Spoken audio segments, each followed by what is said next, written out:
अस्सलाम वालेकुम नाज़रीन। Programme news talk with Naseer Gopang में अवां सभिनी खे चऊं था भलीकार। ऐं नाज़रीन, अॼु पाकिस्तान जी तारीख़ जे हवाले सां उन करे बि अहमियत जोॻो ॾींहुं आहे त हिकु ॿी जेका औरत जज आहे, जस्टिस मुसरत हिलाली साहिबा, उन्हनि सुप्रीम कोर्ट जे जज तौरु हलफ़ खणी वरितो आहे। उनखां पहिरियां जस्टिस आयशा मलिक साहिबा जेके आहिनि उन्हनि सुप्रीम कोर्ट जे जज तौरु हलफ़ खयो हो ऐं हाणे ॿ जेके औरत जज आहिनि उहे सुप्रीम कोर्ट जो हिसो आहिनि। ऐं जस्टिस मुसरत हिलाली साहिबा जेके आहिनि उनखां पहिरियां पेशावर हाई कोर्ट जो चीफ जस्टिस हुयूं। उनखां पोइ उन्हनि खे सुप्रीम कोर्ट में मुक़ररु कयो वियो। अॼु उन्हनि बाज़ाब्ता तौर ते हलफ़ खयो आहे, जंहिंखां पोइ सुप्रीम कोर्ट में जजनि जो जेको तादादु आहे उहो मजमूई तौर ते 16 थी चुको आहे ऐं हिकिड़ी पोस्ट जेका आहे उहा अञा ताईं सुप्रीम कोर्ट में ख़ाली आहे। ऐं हींअर ताईं जेकॾहिं ॾिसूं त जॾहिं खां इहे नयूं मुक़ररियूं थियूं आहिनि, 4 जे लॻभॻि जेके आहिनि उहे नवां जज मुक़ररु थी चुका आहिनि सुप्रीम कोर्ट में। पर उन्हनि सभिनी में जेके मोस्ट सीनियर जज आहिनि उहे आहिनि सिंध हाई कोर्ट जा chief justice justice Ahmed Ali Shaikh साहब। उन्हनि खे जेको आहे मुसलसल नज़रअंदाज़ कयो पियो वञे, सुप्रीम कोर्ट में मुक़ररु न पियो कयो वञे ऐं उन ते बार बार ॻाल्हियूं बि थियूं आहिनि। ऐं विच में अहिड़े क़िस्म जूं जेके ख़बरूं आहिनि उहे बि हलियूं, जंहिंमें चीफ जस्टिस उमर अता बंदियाल साहिब जे हवाले सां इहो चयो वियो त बंदियाल साहिब वाज़े तौर ते इहो चई छॾियो आहे त जेसि ताईं हू चीफ जस्टिस आहिनि तेसि ताईं शेख साहब जेके आहिनि उन्हनि खे सुप्रीम कोर्ट में मुक़ररु न कयो वेंदो, या उन्हनि एतिरे ताईं चयो त उन्हनि खे सिंधी जज जेको आहे उहो क़बूलु न आहे। मुख़्तलिफ़ जेके यूट्यूबर्स आहिनि, मुख़्तलिफ़ सहाफ़ी जंहिंजा यूट्यूब ते पेज आहिनि, चैनल आहिनि, उन्हनि उनखे रिपोर्ट बि कयो आहे जेको पहिरियां रिपोर्ट थींदो रहियो आहे। सो हाणे ॾिसणो इहो आहे त इहा जेका हिकिड़ी पोस्ट ख़ाली आहे उन ते सिंध हाई कोर्ट जे चीफ जस्टिस खे मुक़ररु कयो वेंदो या न। पर उन हवाले सां हींअर ताईं जेका सूरत हाल आहे, जेसि ताईं मौजूदा चीफ जस्टिस साहिबु आहिनि तेसि ताईं त उनजो इम्कान नज़र कोन थो अचे। ऐं 16 सेप्टेम्बर ते जॾहिं हू रिटायर थींदा ऐं जस्टिस काज़ी फ़ाइज़ ईसा साहिबु जेके आहिनि उहे जॾहिं सुप्रीम कोर्ट जे चीफ जस्टिस तौरु हलफ़ खणंदा 17 सेप्टेम्बर ते, उनखां पोइ इम्कान आहे त मे बी जेको इजलास थिए जजनि जी मुक़ररी जे हवाले सां उनमें मे बी शेख साहिब जी जेका आहे उहा मंज़ूरी ॾिनी वञे ऐं शेख साहिब जेके आहिनि उहे सुप्रीम कोर्ट जो हिसो थियनि।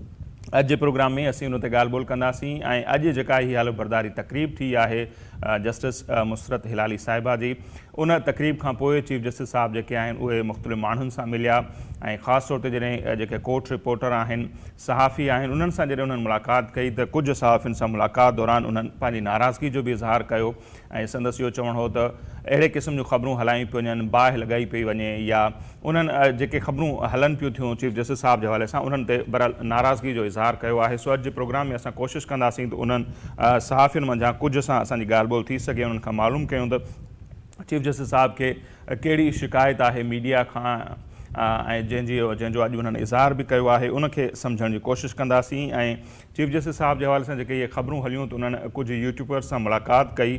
सो अॼु सहाफ़ियुनि उन मामले ते बि उन्हनि सां ॻाल्हि ॿोल कई त उनजे जवाब में चीफ जस्टिस साहिबु छा फरमायो, पाण उन ते बि ॻाल्हि ॿोल कंदासीं। गॾोगॾु असीं जेका करंट पॉलिटिकल सिचुएशन आहे पाकिस्तान जी उन ते ॻाल्हि ॿोल कंदासीं। 9 मई जे वाक़िअनि खां पोइ जेको आहे पाकिस्तान तहरीक इंसाफ़, उनजे सरबराह ऐं ॿिया जेके मुख़्तलिफ़ अॻवान आहिनि उन्हनि जो जेको घेरो आहे उहो ॾींहों ॾींहुं तंग थींदो पियो वञे। गुज़िरे ॾींहुं असां ज़िक्र कयोसीं त PTI जे चेयरमैन ते मुख़्तलिफ़ शहरनि में 6 जे लॻभॻि जेके आहिनि उहे केस दाख़िल थिया आहिनि, जंहिंमें सिधी रीति उन्हनि खे मुलविस करार ॾिनो वियो आहे 9 मई जे वाक़िअनि जे हवाले सां। अॼु जे जेकॾहिं अपडेट ॾिसूं त मुख़्तलिफ़ जेके PTI जा अॻवान आहिनि, जेके अॻूणा या मौजूदा, उन्हनि जा नाक़ाबिल ज़मानत जेके गिरफ़्तारी वारंट आहिनि उहे बि जारी थिया आहिनि। जेको कोर कमांडर लाहौर जे घर ते जेको हमिलो थियो हो उन केस में फवाद चौधरी साहब जेके आहिनि उन्हनि जा आज़म सवाती, मुराद सईद, असलम इक़बाल, फ़रुख़ हबीब, इमरान ख़ान जे 2 भेनरुनि, अलीमा ख़ान साहिबा ऐं उन सां गॾोगॾु उज़मा ख़ान जेके आहिनि उन्हनि जा नाक़ाबिल ज़मानत गिरफ़्तारी वारंट जारी थिया आहिनि। ऐं उन्हनि ॿिन्ही ख़वातीन औरतुनि जे हवाले सां ॿुधायो पियो वञे त उहे ज़मान पार्क में इमरान ख़ान वटि मौजूदु आहिनि। सो सुवालु इहो थो पैदा थिए त हाणे जॾहिं उन्हनि जा वारंट जारी थिया आहिनि, छा पंजाब पुलिस जेका आहे उन्हनि खे गिरफ़्तार करण लाइ ज़मान पार्क वेंदी, ऐं जेकॾहिं वेंदी त उनखां पोइ छा रद्दमल इम्कानी तौर ते अची सघे थो। अॼु प्रोग्राम में असीं उन ते बि ॻाल्हि ॿोल कंदासीं ऐं गॾोगॾु असीं ॻाल्हि ॿोल कंदासीं त ख़ैबर पख्तूनख्वा जे हवाले सां घणियूं इहे ख़बरूं आयूं पे त अञा ताईं उन तादाद में ख़ैबर पख्तूनख्वा जा जेके माण्हू आहिनि उहे इमरान ख़ान खे न पिया छॾनि। पर हाणे ख़बरूं इहे अचनि पियूं त परवेज़ खटक साहब जेके आहिनि उहे काफ़ी अॻिते वधी चुका आहिनि ऐं हींअर ताईं उहे तक़रीबन 100 जे लॻभॻि अहिड़नि माण्हुनि सां उन्हनि जो मुलाक़ातूं थियूं आहिनि। ज़रियनि जो चवणु आहे त जंहिंमें 50 खां वधीक त जेके आहिनि उहे अॻूणा सूबाई असेंबली जा मेंबर आहिनि ऐं 19 जे लॻभॻि ॿुधाए पियो वञे त क़ौमी असेंबली जा अॻूणा जेके मेंबर आहिनि उन्हनि सां परवेज़ खटक साहिबु मुलाक़ातूं करे मामला तइ करे छॾिया आहिनि ऐं ईंदड़ कुझु ई ॾींहंनि में इम्कान ज़ाहिर कयो पियो वञे त परवेज़ खटक साहिबु जेके डिघे अरसे ताईं इमरान ख़ान जा अहम साथी रहिया, उहे ख़ैबर पख्तूनख्वा जा वज़ीर आला बि रहिया, उनखां सवाइ हू दिफ़ा वारा वज़ीर बि रहिया, वफ़ाक़ी वज़ीर। सो उहे का अहम प्रेस कॉन्फ्रेंस करणु वञनि पिया, उनजी तयारी मुकमल थी चुकी आहे। ॾिसणो इहो आहे त परवेज़ खटक साहिबु जेके आहिनि फ्यूचर जे हवाले सां कहिड़ो ऐलान कनि था, छा हू का नई पार्टी ठाहिनि था, जंहिंजे हवाले सां ॿुधाए पियो हाणे इम्कान घटि आहे त हू का पार्टी ठाहिनि। बहरहाल हू कोशिशि कनि पिया त कंहिं मौजूदा जेके पार्टियूं आहिनि उन्हनि मंझां कंहिं हिकिड़ी पार्टी जो हिसो थियनि, पोइ उहा पार्टी कहिड़ी थी सघे थी, पाकिस्तान पीपल्स पार्टी थी सघे थी, नवाज़ लीग थी सघे थी या इस्तेहकाम पाकिस्तान पार्टी थी सघे थी।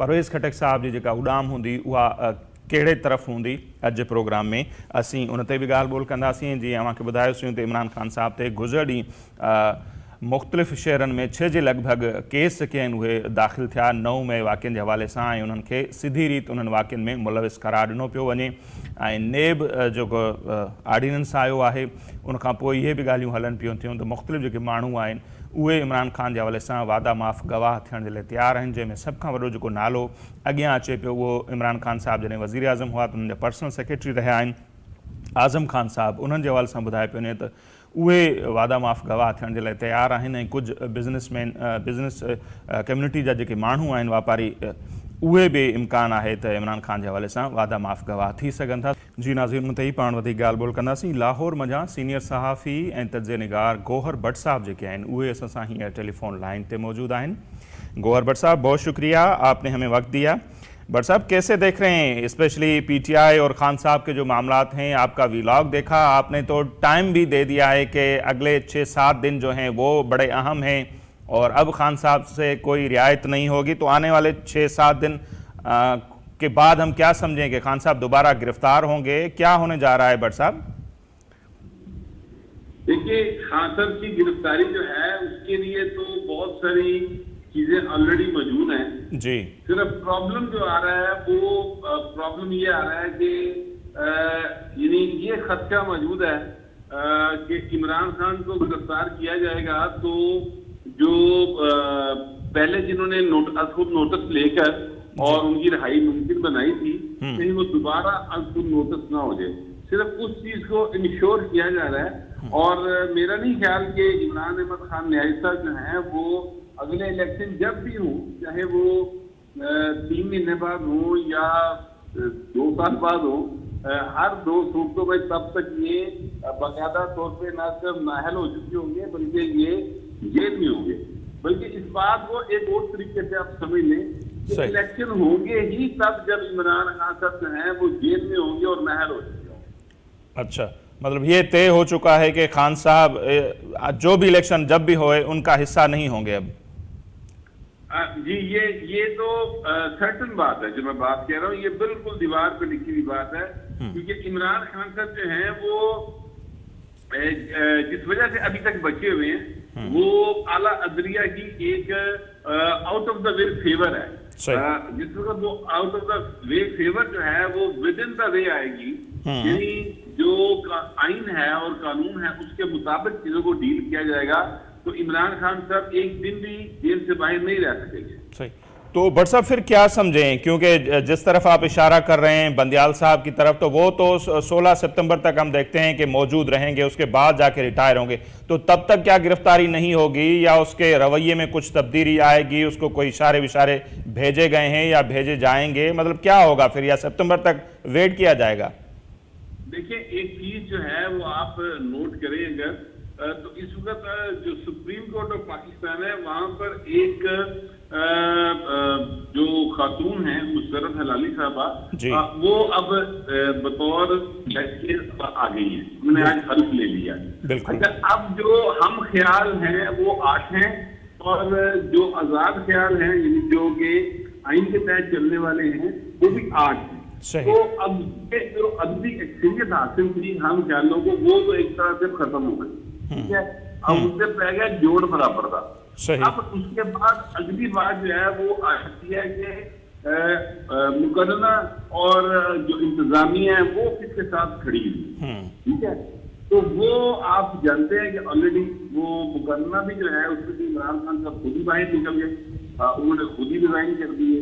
और जो इंतजामिया है वो ऑलरेडी इमरान खान साहब के खिलाफ है, ये बात किसी बेसिस की नहीं है। और ऐसे भी इमरान खान साहब ने खुद अपने खिलाफ सारा कुछ किया, किसी ने उनको यानी इस तरफ लेकर नहीं आए, आसद खुद नाच नाच के उन्होंने बांगरू लात मारी, तो बस उसका मजा वो भुगतने वाले हैं। सही। अच्छा बट साहब, कुछ लोग ये भी कह रहे हैं कि 9 मई या और केसेस तो अपनी जगह है, लेकिन अब ये जो नेब ऑर्डिनेंस आया है, नया तरामीम की गई हैं, ये भी सारा इसलिए हुआ है कि खान साहब को किसी भी हिसाब से फड़ लिया जाए। तो नेब चेयरमैन के पास भी अब गिरफ्तारी के भी अख्तियारात आ गए हैं, तो इस हवाले से भी कोई मूवमेंट हो सकती है, इम्प्रूवमेंट हो सकती है कोई? जी जी बिल्कुल हो सकती है, और ये बिल्कुल आप दुरुस्त कह रहे हैं, इस बात का खदशा मौजूद है। यहाँ पर देखिए इस हुकूमत की भी दो अमली है, बात जो है ना वो दुरुस्त करनी चाहिए। इस हुकूमत की भी दो अमली है, और वो दो अमली ये है कि आपने जब ये 15-14 दिन के रिमांड वाली बात की और चेयरमैन नैब से ये इख्तियार वापस लिया कि वो वारंट गिरफ्तारी जारी कर सकता है, उस वक्त तो सारी हुकूमत बैठकर ये इस बात की दलीलें किसी के भी देखे, एक कत्ल का केस होता है उसमें भी 14 दिन से ज्यादा रिमांड नहीं होता, तो ये तो बड़ी ज्यादती है। जनाब आप एक करप्शन का इल्जाम सच्चा या झूठा वो साबित नहीं हुआ, अब 90 दिन का रिमांड दे रहे हैं, ठीक है। और चेयरमैन नैब को आपने इख्तियार दे दिया, यानी चेयरमैन नैब जो है वो पैरेलल एक जुडिशियल सिस्टम चला रहा है, तो ये बातें आप करते थे। अब आपने अपनी ही बनाई हुई चीज को खुद ही खत्म कर दिया। तो मैं एक्चुअली कहना ये चाहता हूँ कि हमारा अलमिया ये है कि जिस वक्त हमें कोई चीज सूट कर रही होती है तो हम उसके हक की दलाइल देते हैं, और जब हमें चीज सूट नहीं करती तो चाहे जितनी मर्जी अच्छी हो हम उसके खिलाफ बोलते हैं। ये हमारा रवैया जो है ये कौमी रवैया बन गया, और इसकी वजह से माशरे में बहुत सारे तजादात ने जन्म लिया, और नतीजा ये निकला है कि इस वक्त जो, अगर मैं गलत नहीं हूं तो पाकिस्तान के अंदर जो मुनाफिकाना रवैया है ना, इसने बहुत ज्यादा मसाइल पैदा किए। बिल्कुल, और फिर इससे इदारों की जो साख है उस पर भी सवाल उठते हैं। जैसे पहले ही ये कहा जाता था कि नेब जो है वो पॉलिटिकल इंजीनियरिंग के लिए इस्तेमाल होता है, सियासी इंतकाम के लिए इस्तेमाल होता है, तो वही कार्ड अब मौजूदा गवर्नमेंट जो है वो भी इस्तेमाल करने जा रही है, मतलब तो फिर फर्क तो नहीं हुआ ना भट्ट साहब? जी जी मैं एग्जैक्टली यही कह रहा हूँ कि देखिए आप अगर एक काम करें तो उसे मैं गलत कहूँ और वो काम गलत हो, लेकिन वही काम जब मैं करूँ तो ठीक कैसे हो सकता है? अच्छा सर, दूसरा इसी नेब से रिलेटेड, नेब जब ला आया है, तरामीम हुई तो उसके साथ साथ ये भी कहा जा रहा है कि कुछ वादा माफ गवाह हैं जो हैं वो तैयार हो चुके हैं, जिन्होंने अलकादर ट्रस्ट में ज़मीनें दी। एक तो उनका नाम लिया जा रहा है मलिक रियाज साहब, और दूसरा आजम खान साहब के हवाले से बड़ा डिस्कस हो रहा है, जो पर्सनल सेक्रेटरी थे खान साहब के, जो अब तक लापता भी हैं। तो आने वाले दिनों में क्या हम ये भी देख सकते हैं कि वो वादा माफ गवाह बने, या कुछ और भी जो पीटीआई के सीनियर रहनुमा हैं वो भी आगे आगे आ सकते हैं? जी जी बिल्कुल ऐसा है कि आजम खान साहब के बारे में कहा जा रहा है कि वो वादा माफ गवाह बन के फैसला करेंगे, और मलिक रियाज साहब भी अप्रूवर बन चुके हैं। ये बातें की जा रही हैं, मार्केट में ये बातें मौजूद हैं, लेकिन जब तक ये चीजें अमली तौर पर सामने नहीं आती इस बारे में कोई बात भी करना कबल वक्त। बिल्कुल। अच्छा भट्ट साहब, दूसरा आपका ही व्लॉग आज हम देख रहे थे, परवेज खटक साहब के हवाले से आप फरमा रहे थे कि उन्होंने बड़ी तैयारी कर ली है, 100 से लगभग ज्यादा लोगों से वो मिले हैं, और आने वाले दिनों में वो कोई सरप्राइज देने जा रहे हैं, या किसी पार्टी का ऐलान करेंगे या किसी पार्टी का हिस्सा बन जाएंगे? भट्ट साहब देखिए कहा तो ये जा रहा है कि वो उनके पास तीन चॉइसेस मौजूद हैं जी। एक चॉइस तो ये है कि वो नॉन लीग में चले जाएं, दूसरी पीपल्स पार्टी की है, और तीसरी चॉइस जो कि शायद ना वो करें, जिसका इम्कान बताया जाता बहुत कम है, वो है जो इस्तेकाम पाकिस्तान पार्टी, उसमें शमूलियत का। तो परवेज खटक साहब जिस भी पार्टी को ज्वाइन करेंगे उसकी कम अज कम केपीके में पोजीशन काफी बेहतर होगी। मतलब आपको नहीं लगता कि वो इस्तेकाम पाकिस्तान में जाएंगे, क्योंकि अब तक जिन्होंने भी पीटीआई छोड़ी है मोस्टली वो उसी तरफ गए हैं? सर वो अब परवेज खटक साहब समझते हैं कि वो बड़े हो गए काफी। अच्छा। और अब उन्हें किसी का झंडा नहीं उठाना बल्कि अपना झंडा आप चुकना। तो फिर वो पीपल्स पार्टी या नवाज लीग में एडजस्ट हो पाएंगे भट्ट साहब? सर वो उनको नजर आ रहा है ना कि अगर वो उधर जाएंगे तो उनको सीएमशिप मिल सकती है, ठीक है। और इस्तेकाम पाकिस्तान पार्टी तो वो इम्पैक्ट बना ही नहीं सकी कि जीतने वाली पार्टी है, वो तो जैसे ही मार्केट में आई वैसे ही खत्म हो गई, खुश हो गया, वो गुब्बारा फट गया, उसमें से तो कुछ नहीं निकल सका। तो फिर इससे एक तासुर ये भी जाएगा भट्ट साहब, जैसे ये पार्टी बनी तो कुछ लोगों ने कहा कि पीपल्स पार्टी के साथ हाथ हो गया, नवाज लीग के साथ हाथ हो गया, क्योंकि ये लोग तो उधर जाने थे, अब इस्तेकाम में चले गए। अगर ये परवेज खटक साहब नहीं जाते तो फिर हम समझेंगे कि जहांगीर तरीन खान के साथ भी हाथ हो गया, जैसे यहाँ पर मुस्तफ़ा कमाल के साथ हुआ था 18 के इलेक्शन में। देखिए जहांगीर खान तरीन और अलीम खान जो है ना, वो मैं आपको बार बार कह रहा हूँ, वो पंजाब की हद तक वो सेटअप है, वो केपीके का सेटअप नहीं है जी। वो पंजाब की हद तक सेटअप बनाया गया है कि पंजाब में आपने इमरान खान के वोट को डिस्टर्ब करना है, ये इसका एक्चुअल टारगेट है, ठीक है। और केपीके में उन्होंने एक ये बात ध्यान में रखिएगा कि जो बनाने वाले हैं वो कोई कौमी सियासी जमात बनाने के मूड में नहीं है, उन्होंने पहले ये बनाई है और उसका उन्होंने खमियाजा भुगता है। ठीक है भट्ट साहब, बहुत शुक्रिया आपने हमें वक्त दिया। नाज़रीन, गौहर भट्ट साहब जेके आहिनि सीनियर सहाफ़ी तर्जनिगार ऐं उन्हनि जी राय अव्हांजे साम्हूं आहे ऐं संदन इहो ख़्यालु आहे त परवेज़ खटक साहब जेके आहिनि उन्हनि खे जेका इस्तेकाम पाकिस्तान पार्टी ठही आहे उहा सूट नथी करे ऐं हू सम्झनि था त हुननि जो कदकाठ जेको आहे उहो जहांगीर तरीन खां अलीम खान खां वॾो आहे ऐं उते हू वेंदा त मिसफिट ई हूंदा, उनजे करे घणो इम्कान इहो आहे त मे बी हू पाकिस्तान पीपल्स पार्टी खे जॉइन कनि या नवाज़ लीग खे। सो इहो उन्हनि जे लाइ केतिरो आसान हूंदो ऐं इन्हनि पार्टियुनि वटि ज़ाहिर जेके तादाद जेतिरो ॿुधाए पियो वञे त जेकॾहिं 100 जे लॻभॻि माण्हू उन्हनि सां गॾु आहिनि, एतिरनि माण्हुनि खे एडजस्ट करणु पाकिस्तान पीपल्स पार्टी जे लाइ या नून लीग जे लाइ केतिरो आसान हूंदो ख़ैबर पख्तूनख्वा में एतिरनि माण्हुनि खे एडजस्ट करणु। सो ईंदड़ ॾींहुं उन हवाले सां वधीक क्लियर थींदा ऐं ख़बर पवंदी त वाक़ई, ऐं छाकाणि त ॿुधायो इहो पियो वञे त कुझु ई ॾींहंनि में परवेज़ खटक साहब जेके आहिनि को अहम ऐलान कंदा ऐं मामला घणे भाङे तय थी चुका आहिनि। सो हतमी ख़बर कुझु ई ॾींहंनि में पइजी सघंदी त हू कहिड़े पासे वञनि था या को हिकिड़ो अलॻि धड़ो जेको आहे जीअं इस्तेकाम पाकिस्तान ठहियो आहे अहिड़े रीत को ख़ैबर पख्तूनख्वा में का पार्टी या को धड़ो रजिस्टर थी सघे थो। सो ईंदड़ ॾींहंनि में पाण उन ते बि ॻाल्हि ॿोल कंदासीं। बाक़ी जेके अदालती मामला आहिनि ख़ासि तौर ते सुप्रीम कोर्ट जी लेवल जो जेको मामिलो आहे, जीअं इंट्रो में मूंखे ॿुधायोसीं त जेका हलफ़ बरदारी तक़रीब थी उन दौरान जेको कुझु थियो उन ते पाण ॻाल्हि ॿोल कंदासीं, पर हिते वक़्तु थिए पियो मुख़्तसर ब्रेक जो। ब्रेक वठंदासीं ऐं वापसि ईंदासीं त पोइ हुन ते वधीक ॻाल्हि ॿोल कंदासीं।